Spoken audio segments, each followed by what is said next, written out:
የትራምፕ የጡንቻ ፖለቲካና የዓለም አቀፍ ሕግ መፈራረስ የትራምፕ አካሄድ አሜሪካንን ይጠቅማል ወይስ ይጎዳል? ዳቮስ ስዊዘርላንድ ውስጥ በተደረገው የኢኮኖሚ ተኮር ስብሰባ ላይ የተገኙት የካናዳው ጠቅላይ ሚኒስትር እንዳሉት ሕግን መሰረት ያደረገው ዓለም አቀፉ ስርዓት ስብራት ገጥሞታል። ሕግን መሰረት ያደረገው የሚለውን ቃል ትምህርተ ጥቅስ ውስጥ ያኖርኩት ስርዓቱ ሁሌም ሕግን መሰረት ያደረገ እንዳልነበር ለመጠቆም ነው። ሕጉ ቢኖርም ሕጉ የሚተገበረው ሁሉም ላይ በእኩልነት ነበር ብሎ ለመናገር ስለማይቻል ነው። ሕጉ ደካማ ሀገራት ላይ በጥብቅ ይተገበራል። ሀያላን ሀገራት ላይ ወይንም ሀያላን ወዳጆች ያላቸው ሀገራት ላይ ግን ላላ ተደርጎ ሲተረጎም እንደነበር ለመግለጽ ነው። ያም ሆነ ይህ ግን ዓለም አቀፍ የሚባል ሕግ ነበር። ሀያላኑ ምንም እንኳን ራሳቸውና ወዳጆቻቸው ላይ ላላ አድርገው ቢተገብሩትም ቢያንስ ሕግ የሚከተሉ ለማስመሰል ጥረት ያደርጉ ነበር። ቢያንስ አሻጥሮቻቸው እንዳይታወቁባቸው ጥረት ያደርጉ ነበር። ቢያንስ ልባቸውን ትተን ባፋቸው ግልጋሎት ይሰጡ ነበር። ይህ ደግሞ ዋጋ ነበረው። ሀያላኑ ኃይላቸውን ለስለስ አድርገው እንዲጠቀሙ ራሳቸው ያስጀመሩት ራሳቸው ያሰመሩትን መስመር እንዳይዘሉ በተወሰነ ደረጃ ይለጉማቸው ነበር። ይሄኔ ነው ታዲያ ዶናልድ ትራምፕ እንደ ታንክ እየደረማመሰ ያለው። ትራምፕ ኃይል አለኝ ስለዚህ ሁሉንም አንበረክካለሁ እያለ ጡንቻውን እያዛለ ነው ያልኩት ያለ ምክንያት አይደለም። ትራምፕ አሜሪካንን ከግራ ከቀኝ ከፊት ከኋላ ሲያላትምና ጉልበቱን ሲያሳይ አሜሪካ በዚያው መጠን እየቀለለች ስትሄድ ነው እየተመለከትን ያለ ነው። በትራምፕ ዓለም ውስጥ አሜሪካ ዓለምን የተቆጣጠረችው ባላት ወታደራዊና ኢኮኖሚያዊ ኃይል ነው። እውነታው ግን ከዚህ የተለየ ነው። አሜሪካ ዓለምን የያዘችው ያላትን ወታደራዊና የኢኮኖሚ አቅም እየቆጠበች በመጠቀሟ ነው። ኃያል ሆና ሳለ በደካሞች ስትሰደብ ፈገግ ብላ በማሳለፏ ነው። ለጎረቤቶቿ አንዳንዴ መዥገር መሆኗ እንደተጠበቀ ሆኖ የበረከት ምህዳርም ሆና በመቆየቷ ነው። ያንን እንደ ልቧ የምታትመውን ዶላሯን ዓለም አቀፍ ለሚባሉ ተቋማት በሙሉ ሰፋ አድርጋ በመለገሷ ነው። ዩኤስኤድ እያለች ለደሃ ሀገራት በምትበትነው ስንዴ ነው የዓለምን ሕዝብ ጥገኛው ያደረገችው። ሚስተር ትራምፕ አውሮፓውያንን እስኪያቅለሸልሻቸው ነግሯቸዋል፣ አዋርዷቸዋል። አሜሪካ አትፈልጋችሁም ብሏቸዋል። ሌላው ይቅርና አሜሪካንን ተከትለው አፍጋኒስታን የዘመቱትን እንኳን ሳይቀር ለቱሪዝም እንደሄዱ አድርጎ ስሏቸዋል። ትራምፕ ይህንን ሁሉ ሲያደርግ የአሜሪካ ግማሹ አቅሟ ያለው ከአውሮፓ ጋር ያላት የጠበቀ ወዳጅነት እንደሆነ ልብም ያለለት አይመስልም።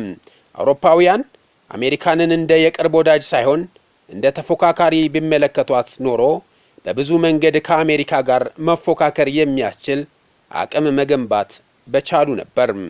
ትራምፕ ዓለም ውስጥ ግን የአሜሪካ ኃይል ጦር መሳሪያዋና ዶላሯ ላይ ነው። ኃይል የሚገለጸው ደግሞ በአንድና አንድ መንገድ ብቻ ነው። እጅ ጠምዝዞ በማንበርከክ እንደ ማፊያ ቦስ፣ እንደ መንደር ጋንጊስተር እጅ ጠምዝዞ በኃይል ማስገበር ምናልባት በጋንጊስተር ዓለም ውስጥ ይሰራ ይሆናል። በዓለም ፖለቲካ ውስጥ ግን ጥሬ ኃይልን መጠቀም ብዙም የሚያስኬድ ብልሃት አይደለም። የሉዓላዊነት ጉዳይ ሲነሳ እንኳንስ አቅም ያላቸው አቅመ ቢስ የአፍሪካ ሀገራት እንኳን ሳያንገራግሩ አይንበረከኩም። በአሁኑ ሰዓት እያየነው ያለነውም ይህንኑ ነው። በአሜሪካ ሳምባ ሲተነፍሱ ከነበሩት ሀገራት መካከል አንዷ የሆነችው ካናዳ ሲበቃ በቃ ነው ብላ ፊቷን ወደ ቻይናና አውሮፓም አዙራለች። አውሮፓውያን ከአሜሪካ አድርገውት የነበረውን የንግድ ስምምነት እንሰርዛለን በማለት መዛት ጀምረዋል።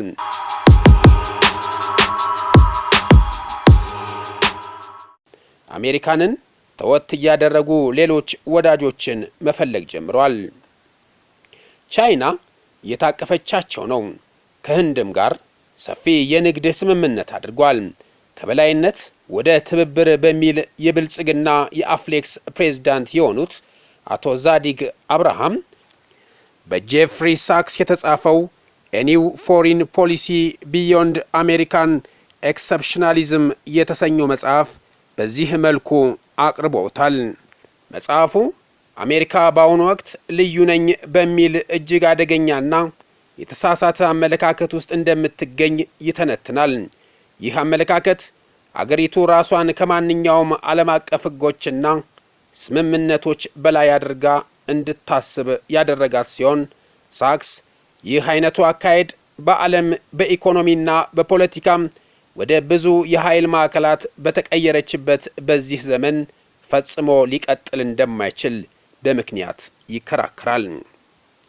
የአሜሪካ ልዩ ነኝ ባይነት ለዓለም ሰላምና መረጋጋት ዋነኛው እንቅፋት መሆኑን በመግለጽ አገሪቱ ከተባበሩት መንግስታት ድርጅት የጋራ ትብብር ይልቅ የብቸኝነት የበላይነትን መምረጧን ለምርጫ ጦርነቶችና ለድብቅ የመንግስት ግልበጣዎች ተሳትፎ መጋለጧን እንዲሁም የሌሎች ሀገራትን በተለይም የቻይናን ፈጣን እድገት እንደ ጋራ ብልጽግና እድል ሳይሆን እንደ ስጋት ማየቷ እንደ ዋነኛ የፖሊሲ ስህተቶቿ ይዘረዝራል።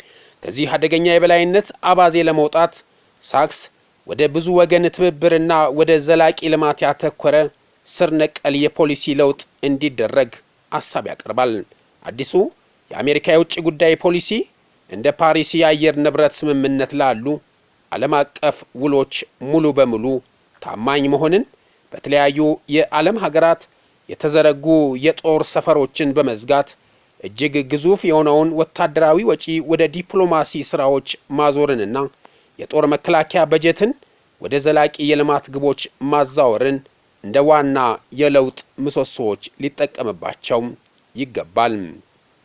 ዓለም አሁን የአሜሪካ፣ የቻይና፣ የአውሮፓ ህብረትና የህንድ የጋራ መድረክ መሆኑን አምኖ መቀበልና በዚያው ልክ መንቀሳቀስ ለወቅታዊው የኢኮኖሚና የጂኦፖለቲካ እውነታ ተገቢውና ብቸኛው ምላሽ እንደሆነ ደራሲው ያስረዳል።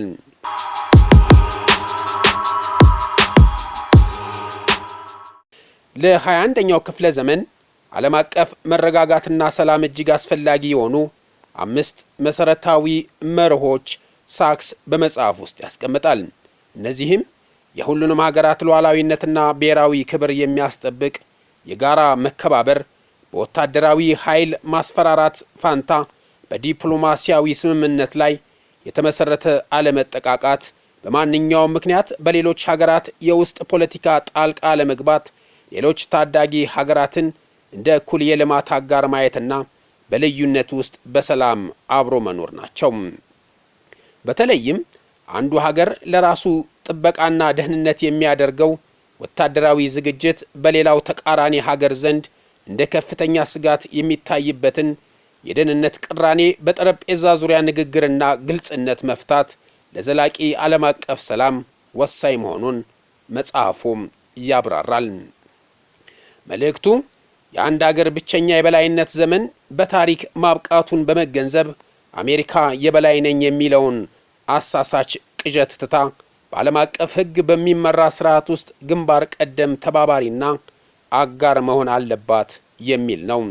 እውነተኛ ብሔራዊና ዓለም አቀፋዊ ደህንነት ሊገኝ የሚችለው በወታደራዊ ኃይል የበላይነት ሳይሆን እንደ ድህነት፣ ወረርሽኝና የአየር ንብረት ለውጥ ያሉ አሳሳቢ ዓለም አቀፍ ቀውሶችን በጋራና በትብብር በመፍታት እንደሆነ መጽሐፉ በጥብቅ ያሳስባል።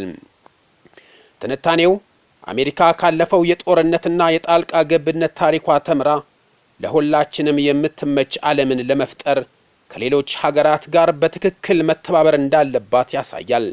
የበላይነትን መፈለግ ለውድቀት የሚዳርግ ሲሆን፣ ትብብር ግን ለጋራ ብልጽግና ብቸኛው መንገድ ነው። የአሜሪካ ክፍለ ዘመን በ1941 ጀምሮ በ2017 አብቅቷል። አሜሪካም ከእንግዲህ የዓለምን ኢኮኖሚ ወይም ጂኦፖለቲካ ብቻዋን አትቆጣጠርም።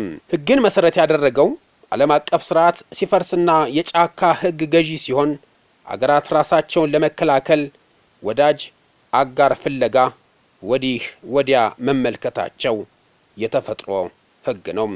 በኢኮኖሚውም ሆነ በሚሊቴሪው ረገድ አንዳንድ አዳዲስ መዋቅሮች ብቅ ማለት ጀምረዋል። ይህም እንደ ኢትዮጵያ ላሉ የአፍሪካ ሀገራት የሚያስከትለው ተግዳሮትም እድልም ይኖራል። በዚህ ሰዓት የትንታኔ ስህተት መስራት ከባድ ዋጋ ሊያስከፍል ስለሚችል አገራት ጥንቃቄ ሊያደርጉ ይገባል። በተለይ ሀገራችን ኢትዮጵያ በጣም ጠቃሚ ነገር ግን ግጭት የሚያዘወትረው ቀጠና ውስጥ የምትገኝ ትልቅ አገር እንደመሆኗ መጠን በአጋርነት ለምትቀርበው ማንኛውም ወገን ልትሰጠው የምትችለው ግልጋሎት ትልቅ ነው። አገራችን የኢኮኖሚ አቅሟ ደከም ያለ ሆኖ ሳለ የብሪክስ አባል እንድትሆን የተመለመለችው ያለ ምክንያት አይደለም። እንደሚታወቀው ጠቃሚ ሀገር መሆን በአንድ በኩል በረከት፣ በሌላ ወገን ደግሞ መርገምት ነው። ሀገራት ጠቃሚ ሲሆኑ የወዳጅንም የጠላትንም ትኩረት ይስባሉ። ስለዚህ ጥንቃቄ ማድረግ ከመቼውም ጊዜ በላይ የህልውና ጉዳይ የሆነበት ዘመን ላይ ነው የምንገኘው። የመረጃ ምንጫችን አቶ ዛዲግ አብርሃም የአፍሌክስ ፕሬዝዳንትና ከብሪክስ ማህበራዊ ገጽ የተወሰዱ ናቸው። አበቃን። ሰላም።